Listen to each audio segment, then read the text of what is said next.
Ladies and gentlemen, welcome back to the channel. Peace, love, and positivity to you. My name is Sohum, and today I'll be giving a first-time reaction to an American singer-songwriter/guitarist named Jeff Buckley. We'll be checking out the songs Grace, Mojo Pin, as well as Hallelujah today, which should give us a good idea of what his sound and style are like. Now, I've never heard Jeff before, and I'm only telling you guys what I've loosely heard about Jeff, but apparently he has an extremely expansive vocal range. He can hit all the high notes and low notes that he needs to make the song pop from a vocal standpoint, which to me is very exciting because I love a dynamic vocalist, so that has me excited. And additionally, he's a really good guitar player as well. He happens to fuse a bunch of different styles together. So my brain thinks a lot of good to look forward to here. I guess one last detail to include, which feels necessary even though it is a bit sad, is that Jeff, he was a rather young artist, and unfortunately he passed away young as well. So we don't know what his career could have looked like, what other music he could have put out there. We just have the existing songs and performances, maybe interviews as well, but that's about it. And if somebody like Jeff with a rather short career can make a stamp on the musical world in the way that he has, I think it's important that we check him out together. So I'm excited to do that today, but before we dive in, a huge thanks to Sage the Ambient for making this request and bringing Jeff Buckley to the channel. But now, let's jump into it. Perhaps the most critically feted artist to emerge last year with his debut album Grace, Jeff Buckley has been fervently embraced both by seasoned rock historians and younger fans. The historians are impressed by the fact that Jeff shares the extraordinary vocal elasticity of his father, 60s cult singer-songwriter Tim Buckley, while the rest are simply overwhelmed by the swooning passion of his performances. Raised in Orange County, California, he played the Greenwich Village coffee houses and recorded a one-off EP for a British independent label before signing for Columbia. This week, Jeff Buckley is playing a brief British tour, and tonight he's here in the Late Show studio to play the title track from his album, Grace. Whoa.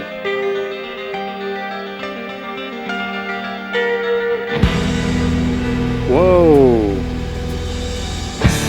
That was so bright and then so dark.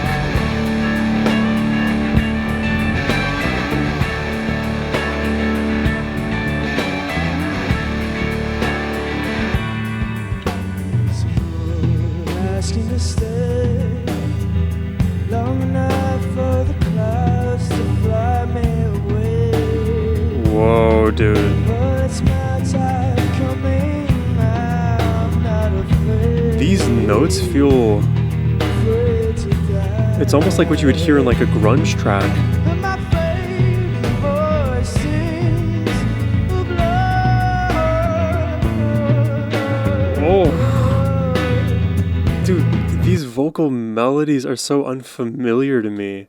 I have no idea where he's gonna go with it.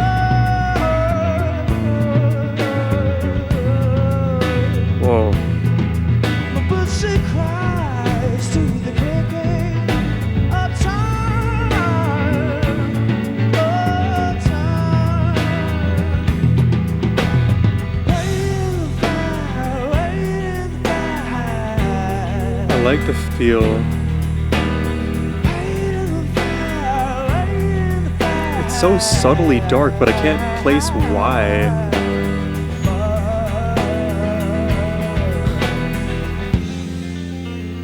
Brightened up again.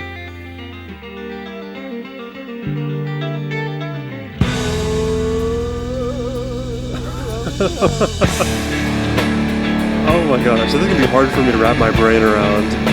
I like the heaviness, and I like that I don't get it right away.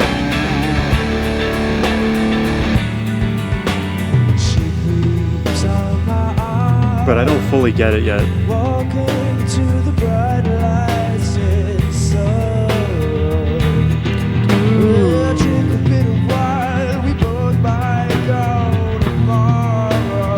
Oh, my love. using different scales.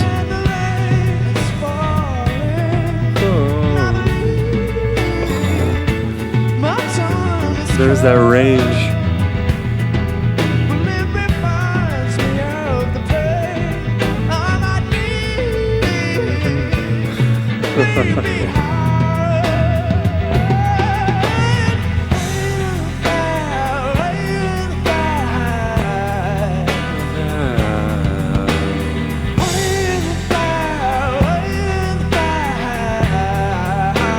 This is so fresh.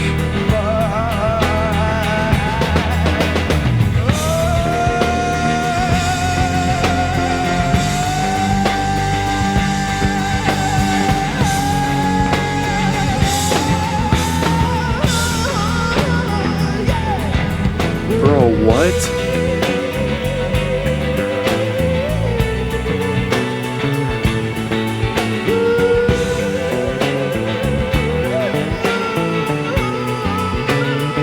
I'm reminded of like the likes of Alanis Morissette, John Mulaney, or John Bellamy of Muse, a bit of Alanis.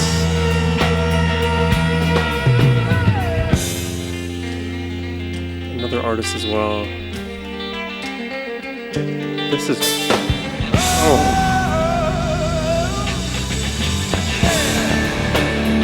Bit of Incubus in here too.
God, what was that, dude? What was that?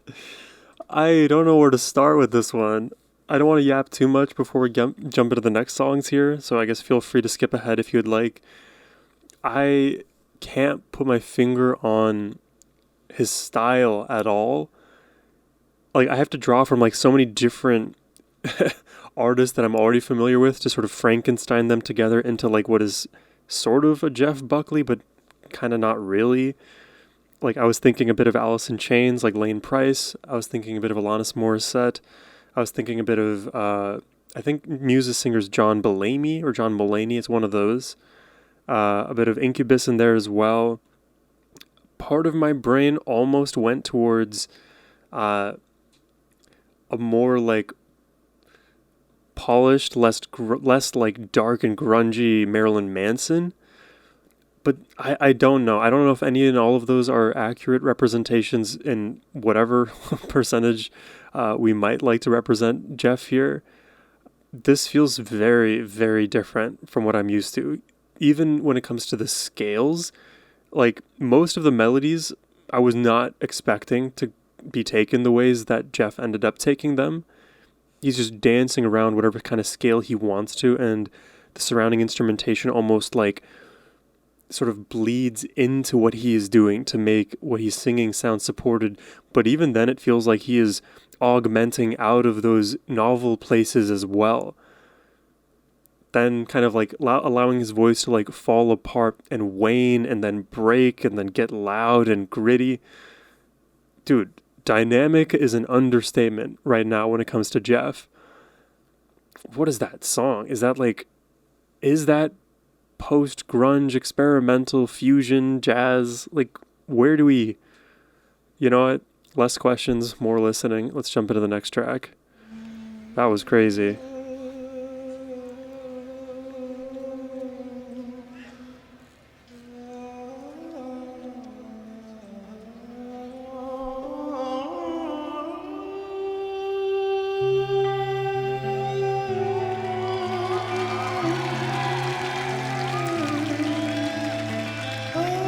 There's also a metal band I listened to recently called Leprous, where some of these unusual melodies appeared.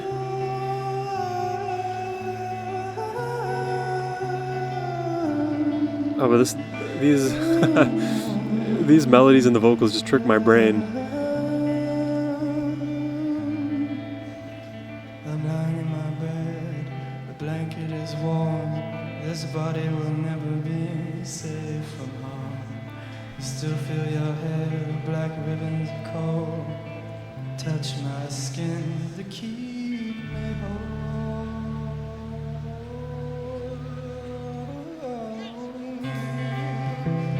Whoa. Subtle melodic movements. Well, if only you come back to me. If you laid out my side, I wouldn't need no Mojo Pin to keep me satisfied.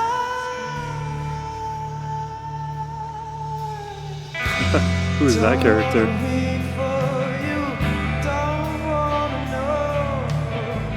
I'm blind and tortured. White horses flow. The memories fire. The rhythms fall slow.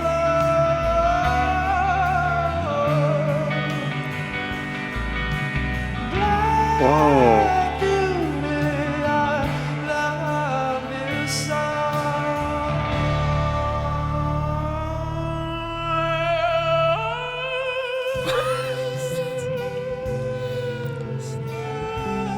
Seriously? Seriously? Dude, I have chills, man. I don't know what I'm hearing, but I love it. Oh, precious, precious silver and gold, and pearls and oysters flesh. Drop down, we two. He really loves flipping into falsetto at unexpected moments. Born again from the rhythm, screaming down from heaven. And the relaxed delivery, too, as if the note is falling out.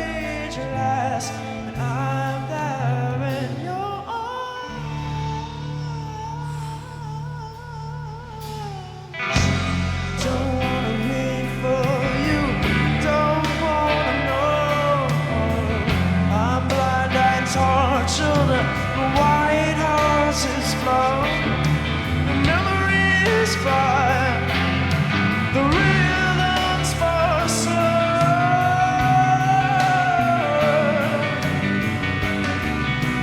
Black beauty, I love you so.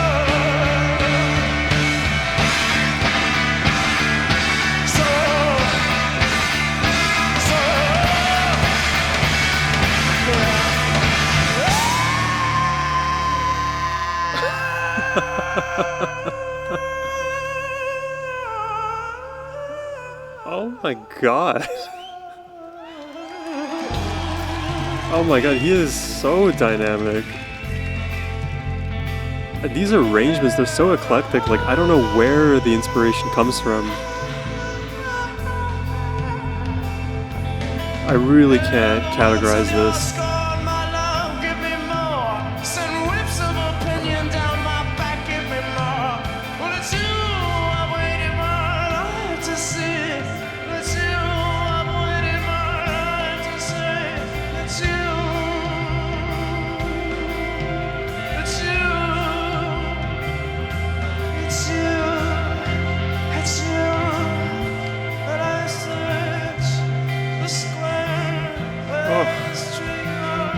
Oh. And the fruit that he grows is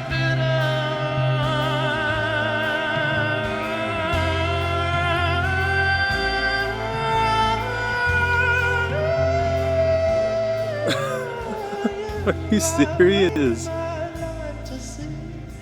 It's you I've searched so hard for.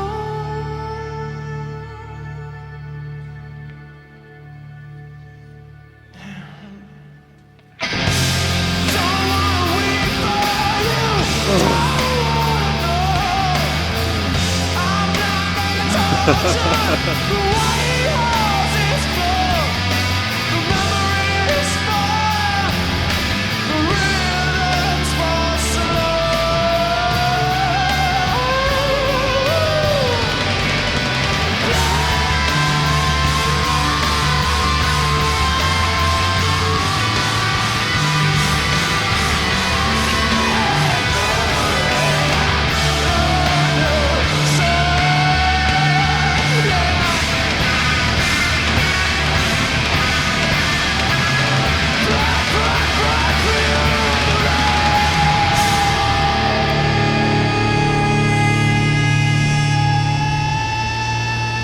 God, his voice matches the feedback of the guitar.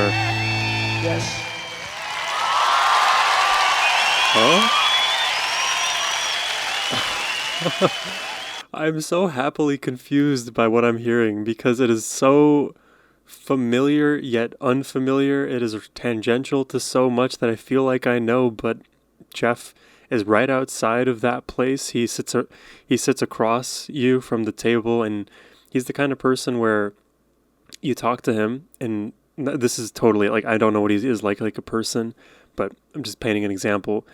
He's like the kind of person you sit at a dinner table across, maybe you never met them for the first time, and you have a hard time understanding what they're saying, but you know what they're saying is very true to them.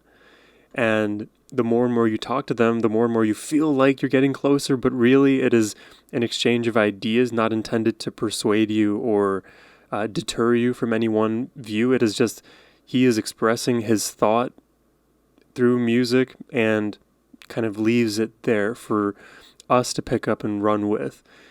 I don't have easy ways to like unpack even the songs that we've just heard, because very loosely I want to say like there are these like relaxed sections where Jeff's vocals are the mainstay, where you hear the nuances and the way he flips into falsetto and pulls it back and finds interesting notes and melodies to deliver more lackadaisically. But then there are these larger than life, like grungy / like all the rock, all the metal sections that feel larger than life, that allow him to like bleed into those higher octaves with his voice. But then again, he can crash it right back down like the stock market.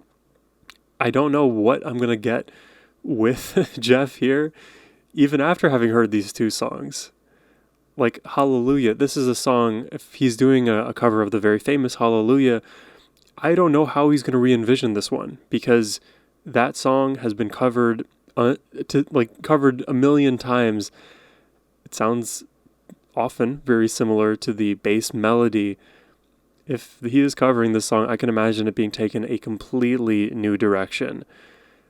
What direction that is, there's no point in me speculating. Let's just jump into it. This is wild.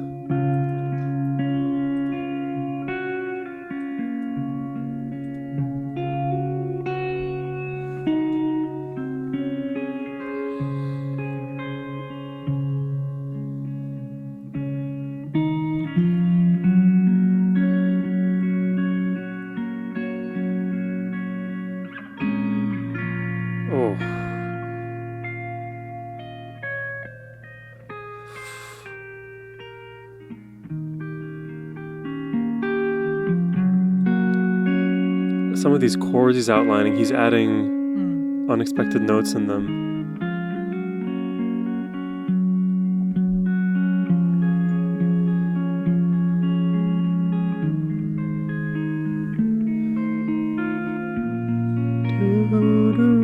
The sharp 7.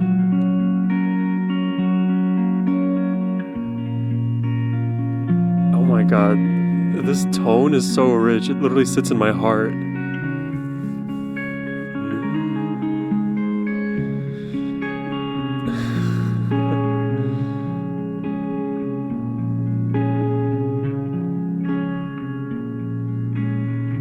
There was a secret chord that David played and it pleased the Lord. But you don't really care for music, do you? And it goes like this: the fourth, the fifth, the minor fall and the major lift. The baffled king composing hallelujah. my God, is it smooth as ever. How does his voice just float up like that so effortlessly?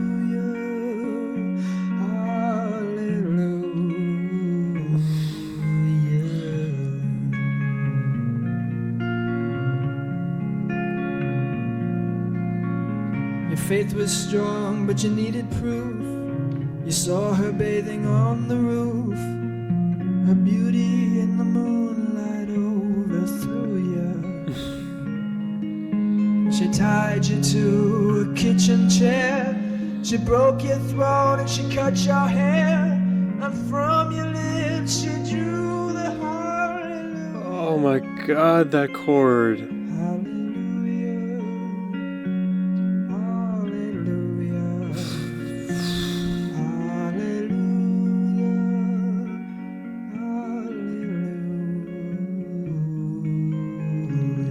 My God, it's so pretty. I love the modifications he's made to the melody. Very subtle. I've seen this room and I've walked this floor. You know, I used to live alone before I knew you. And I've seen your flag on the marble arch. And love is not a victory march. It's a call and it's a broken hallelujah.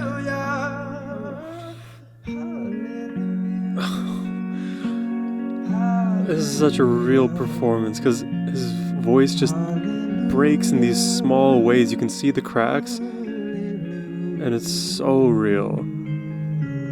A realer performance of the song than anything that's overproduced and overly polished. You can even hear the grain in his amp.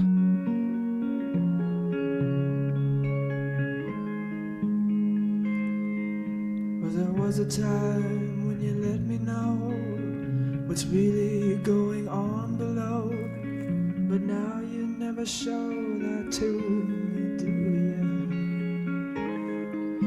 Remember when I moved in you, and the holy dove was moving too, and every breath we drew was hallelujah. Just subtly pulling it up. The emotion, the note, everything.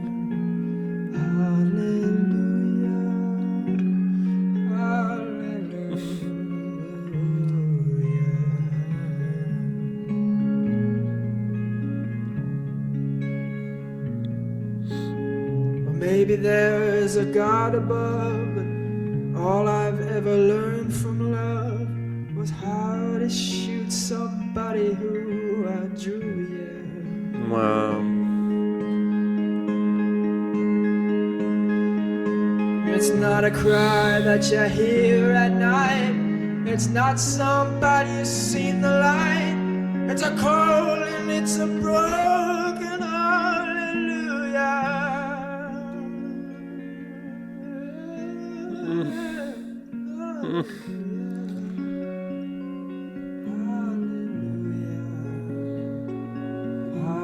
Hallelujah. Oh my God. Hallelujah. Hallelujah.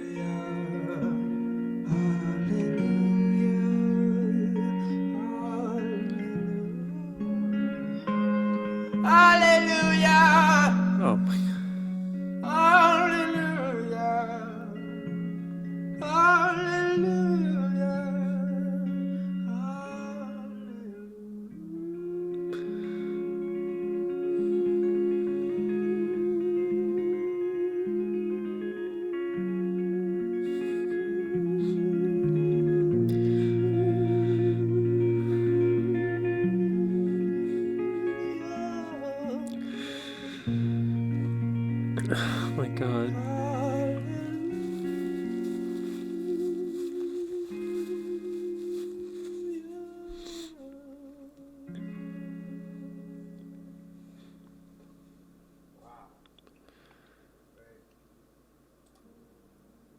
Oh my God. Wow is correct. That performance is so different. And not only were there modifications in the melody, but also the lyrics that I had never heard before. So I felt like what, again, was expected became quickly overturned because Jeff just throws new things at us each time in his vocal delivery, even in the lyrics of a song that is so familiar, but he gives it new life yet again.